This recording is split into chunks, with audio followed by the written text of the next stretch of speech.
ወደ ቀጣዩ ጥያቄ ስመጣ ያው ለኛ በዋናነት እኛ ሲስተም ኢምፕሊመንት እያደረግን ላለ ወደ ቴክ ሳይድ ቴክን ብቻ አይደለም ፋይናንስንም ይመለከታል ትልቅ የቤት ስራ የሚሆን ጥያቄ ነውና looking ahead how do you see ERP system shaping the future of the finance ecosystem in Ethiopia which is አሁን ቅድም ገና ስንጀምር the past 5-10 years ብለን ለመመልከት ሞክረናል ስለ አዶፕሽኑ ኢቮልቭ ያደረገበትን ሂደትና አሁን ምናልባት for the next 5-10 years ያው እንደ ሀገራችን ዲጂታል 2030 ብላ ገቨርንመንት ላይ የተለያዩ አይነት እንቅስቃሴዎችን ተጀምሯልና የኢአርፒ ሲስተም የፋይናንስ ኢኮሲስተሙን ሼፕ ከማድረግ አንፃር ምን ኤክስፔክት ታደርጋለህ?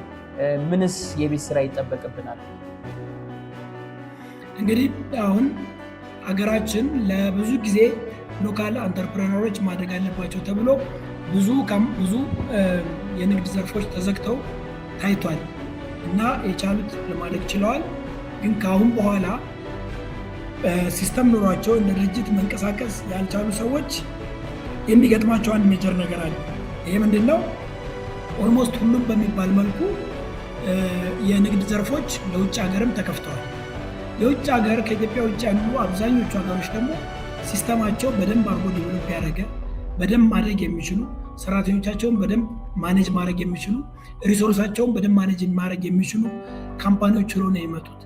ይሄ እንደዚህ አይነት ካምፓኒ እያለ ያለምንም ሲስተም የሚውተረተር ወይም የሚፈራገጥ አንድ ሎካል ድርጅት ሰርቫይቭ ያደርጋል ብሎ መገመት ሞኝነት ነው።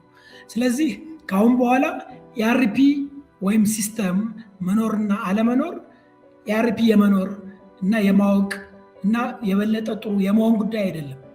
የአርፒ ያለው ካምፓኒ ጥሩ ነው አይደለም የምንለው ካሁን በኋላ የአርፒ የሌለው ካምፓኒ ሰርቫይቭ አያደርግም። የጥሩነት የመጥፎነት ጉዳይ አይደለም። you can't basically survive። ለምሳሌ ኢትዮጵያ ውስጥ የሆኑ ሱፐርማርኬቶች ይኖራሉ። ሱፐርማርኬቶች ከውጭ ሀገር ይገባሉ። እነዛ ሱፐርማርኬቶች በጣም በትልቅ ስኬል ነው የሚሰሩት። በትልቅ ስኬል ሲሰሩ በጣም አትራፊ ይሆናሉ። ትናንሾቹ እየሞቱ ይሄዳሉ። ስለዚህ በትልቅ ስኬል ለመስራት ደግሞ ያለ አርፒ የሚታሰብ ነገር አይደለም። ሶ going forward ሲስተም ያለው ድርጅት ሰርቫይቭ አድርጎ ይቀጥላል። ሲስተም የሌለው ድርጅት በጣም ትንሽ ሆኖ የተወሰኑ 2-3 ሰዎችን እያገለገለ ዳቦ ነገር ከበር ማድረግ ሊችል ይችላል ምናልባት።